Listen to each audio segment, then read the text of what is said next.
Hey guys, what's up? Want to make a video on steel, EDC steel. I've been carrying this Manix 2 for about the past week. Just kind of going back and revisiting it. I wanted to carry it. I don't know why. I just wanted to try out this hollow grind again. And wanted to check out 154 CM again, which is what this is.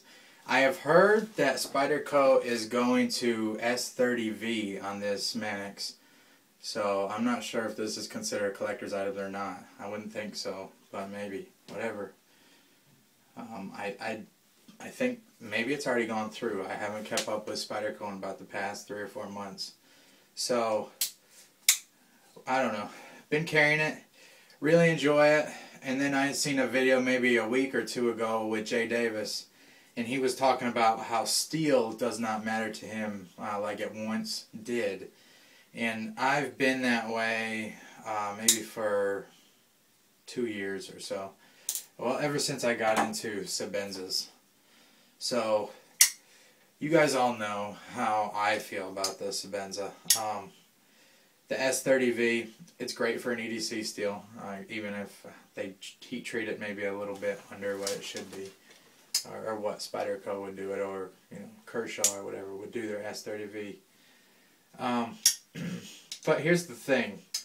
If you sharpen your knife and keep it up, which I'm sure you do, if you're watching a knife channel on YouTube, then you're a knife guy, and chances are you touch your blade up, even if it's just with a strop. If you did a strop a few times a day, if you're not like a real heavy knife user, I'm talking like if you're not cutting cardboard boxes, all the time, then that's probably going to be enough to upkeep it. Now the difference between 154 CM and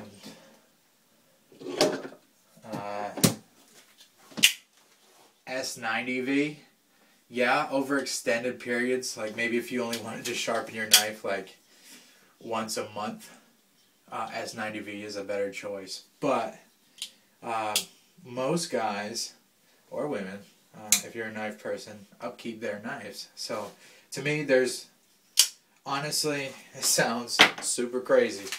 There's zero difference in EDC between this S90V and this 154 CM. And actually, if you wanted to be super honest, this gets sharp so much faster than this, that because I touch it up all the time, or I don't know, this is about the first time I've touched it up this week. That's another thing. I am not a super stickler for like sharp hair whittling edges for EDC. It's nice, and when I sharpen a knife, I try to get to that level, or I usually do get to that level, but really it doesn't hold that edge for very long. So even S90V, you're going to lose that hair whittling edge pretty quickly. It will hold it a little bit longer than this 154 CM. But I tell you, I can strop this knife, or anybody can, and bring that shaving sharp, possibly even hair whittling edge back, within a few minutes. Can't do that with the S90V. So, it is all in what you want to do with your knife. And for me, I'm just a regular guy. I carry around a knife. Some days I might not even really need a knife, but I find excuses to use a knife because I enjoy knives. So I cut cardboard boxes and stuff down to small pieces that probably don't need to go that small, but they fit in the little recycling bin that the city gives you. But anyways,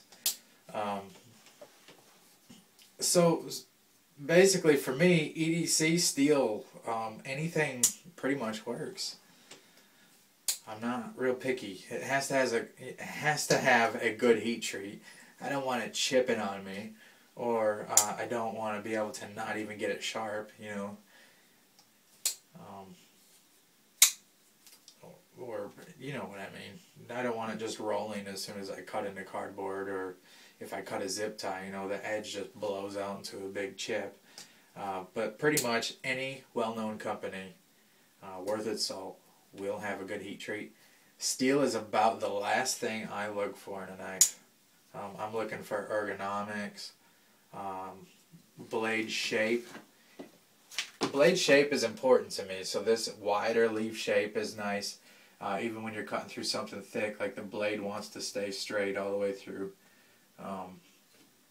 But not even so much that matters to me, it's the actual edge shape. So this actual shape right here.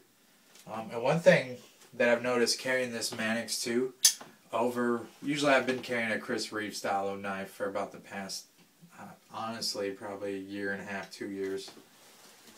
Maybe more like 2 or 3 years.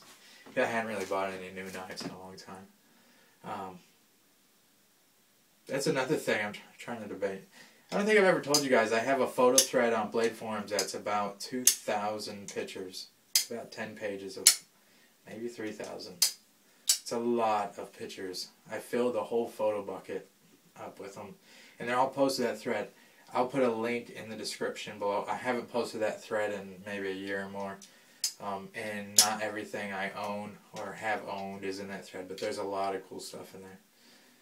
Alright, I got off of that little tangent. Anyways, when I've been carrying this Manix 2, not a Manix 2 review, I've already done that, but I have noticed, and I noticed Spyderco does this a lot, this edge shape right here, you can see how that nose is dropped down, and that puts that point at a lower height than it does the Sebenza. So basically what that transforms into is when you're cutting something with the Manix, and man, it just melts right in your hand. You guys know that, you probably own a few yourself. You barely have to lift this handle up, and that tip is buried into whatever you're cutting. Hopefully this in frame, I have no idea. Where the Sebenza, I mean, don't get me wrong, I like this belly, but if I'm cutting like a cardboard box open or something, I have to lift it way up, so you can see how my wrist is cocked way up here, and then the tip touches whatever you're cutting and pulls through. Where this just seems more user-friendly. You know, you barely have to lift up at all, and that tip is buried into it. I really like Warncliffe blades for EDC, which is kind of, I guess you consider this like a modified version.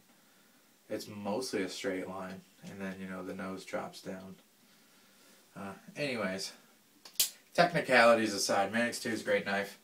I probably will pick one up in the S30V, because S30V is one of my favorite steels. But 154 CM is awesome as well. And especially CPM 154, the powdered version of this steel is outstanding. It's almost like a different steel altogether. Yeah, I like it a lot. I can see why Emerson uses it almost exclusively. My question to you guys, does steel matter to you for EDC? Do you touch up your knives? How often do you touch up your knives? I touch up mine. I strop almost every time I put my knife away. I usually strop it, or before I put it in my pocket, I'll just my strop is stored with my knives, and it's just super convenient just to run it on a few times. So that's it, guys. Thank you for hanging out. I will catch you later. See ya.